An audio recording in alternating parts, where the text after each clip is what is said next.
welcome back to Googie's Kitchen. My name's Alexis and today I want to show you how to make my delicious chocolate and prune flapjacks.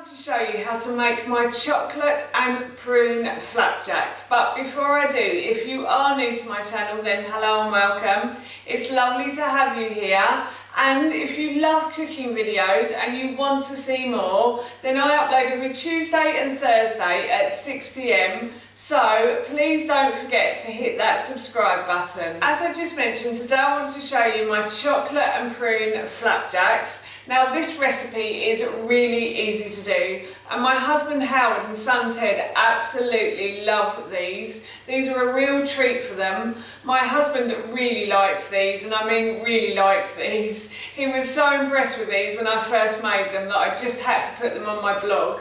I also did a video last week of my chocolate and date flapjack bites, and I will link that in the description box below for you. And that's what made me think I'll show you how to do a baked flapjack this week, because that was a raw flapjack. So this one is baked, it's vegan again, and as I said, it's so easy to do and it's really delicious, it's really tasty, and it's got lots of healthy ingredients as well, which will help your family to grow and flourish. So here is how to make my chocolate and prune flapjacks. The first thing I'm going to do is I'm going to put the oven on to 180 degrees, and I'm going to let that preheat now. The oven is preheating. I'm just going to pre-line a baking tray with grease-proof paper. So I'm just going to make sure this fits first. That's perfect.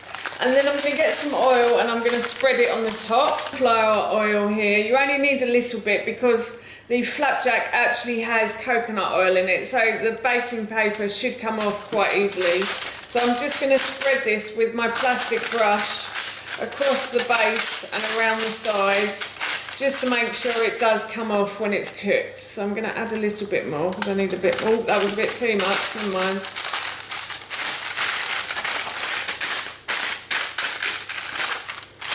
So yeah,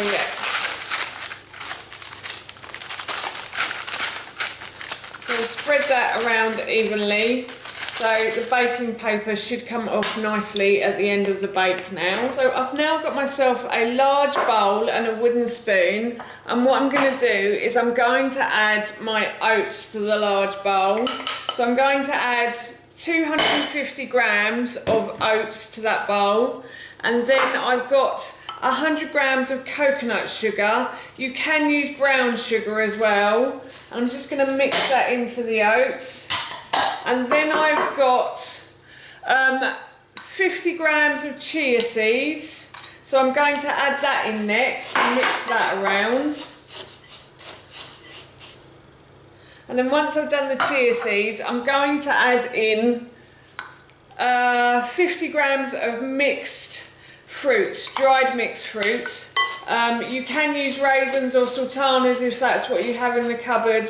It's just anything you've got in the cupboard really. And then I'm also going to add in 60 grams of broken up chocolate. Now in the recipe it says raw cacao nibs, but unfortunately I didn't have that many raw cacao nibs, so I just broke up some dark chocolate, 100% dark chocolate, and I'm just throwing that in instead.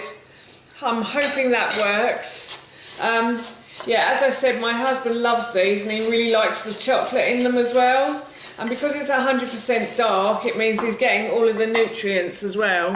Even though they are cooked, he's still getting all of the nutrients. And then I've got 100 grams of dried prunes that I've chopped up and just put in a bowl, and I'm going to stir those in as well. And finally, 2 ingredients that I forgot but I've remembered now. I have a teaspoon of baking powder that I'm just going to pop in, and I've also got a teaspoon of ground cinnamon as well. This is ground sweet cinnamon, which we found in the supermarket the other day. Our local supermarket has started to do some really interesting spices now. So this is ground sweet cinnamon, and it's lovely. It tastes just that bit sweeter than ordinary cinnamon. There's no added chemicals or nasties to that either, so I think it's just a different type of cinnamon, and it's absolutely delicious. We really like it, so that's why I'm adding it in now. And then I'm just going to stir these ingredients round, and then I'll go over to the hob and deal with the wet ingredients next. So I'm going to put a pan on a low heat, and then to that pan I'm going to add 175 grams of coconut oil. And this is basically just to melt it down and make it more easy to mix into the dry ingredients. And then I'm going to add in 60 grams of maple syrup, or 60 mils of maple syrup, sorry. And I'm going to stir these round until they've melted together. Now, if you're not a vegan, I'm doing these because I'm doing these in a vegan way because I have run out of ghee. Otherwise I would use ghee, or you can use unsalted butter as well. So if you're not a vegan, or you just don't like the taste of coconut oil, then you can use those alternatives as well. So yeah, I'm just going to stir this round until it melts now. When the coconut oil has all melted and becomes this beautiful clear liquid with the maple syrup in it, that's when you need to pour it onto your oats. It doesn't need to be cooked or anything, so I'm just going to turn the hob off now, and I'm going to add this to the dry ingredients. As I just mentioned, I'm going to now add the wet ingredients to the dry ones, and then mix these round. Can't talk today. Can't talk. Right, just going to scrape that out.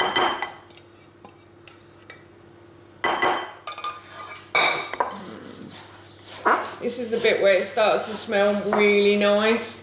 Smell all the chocolate coming out, and now I can smell the cinnamon as well. Oh, it's yummy. So everything is now well mixed together, and what I'm going to do is I'm going to pour this into my pre-lined baking tray, and then I'm going to pat it down just to flatten it down and make sure it all bakes together nicely. I'm going to pat this down now.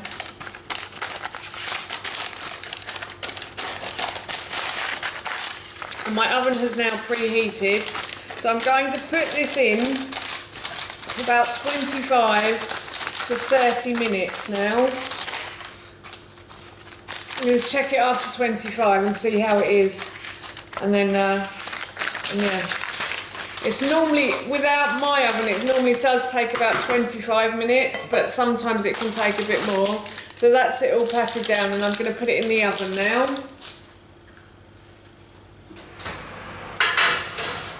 So I thought I'd check on the flapjack. The timer has just gone off, so I thought I'd give it a check. Oh yeah, that looks lovely.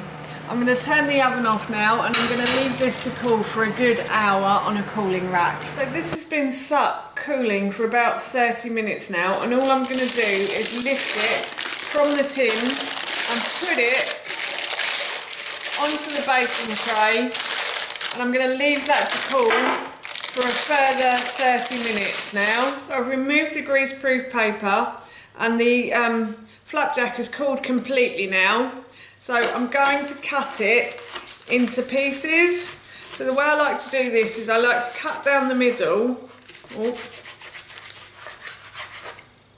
And then I like to cut in half again.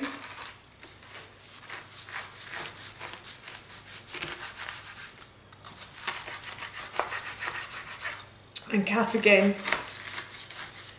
And this makes a great snack for kids. It also makes a brilliant breakfast as well. It's really delicious at breakfast time, and really good for you at breakfast time as well, because it's got the dried fruit and stuff in it as well. And then all I do now is just simply cut down the middle. So I cut it into 16 pieces. And that is the flapjack done. I thought I'd give the flapjack a little try while it's still slightly warm. It smells delicious, so I'm sure it's going to taste just as good. Yeah, that's really good. Because of all the dried fruit and prunes in it is quite chewy. And then you get a little aftertaste of chocolate as well, so it's really nice. Well worth a try. Definitely worth a try. So that's how you make my delicious chocolate and prune flapjacks, and that recipe I will link in the description box below for you. That's it from me. Thank you so much for watching. Please feel free to give me a big thumbs up if you enjoyed this video, and please feel free to leave any comments below. Do you like making flapjacks or eating them, and what kind do you like making? I'd love to know. And please don't forget to hit that subscribe button. See you all soon. Bye.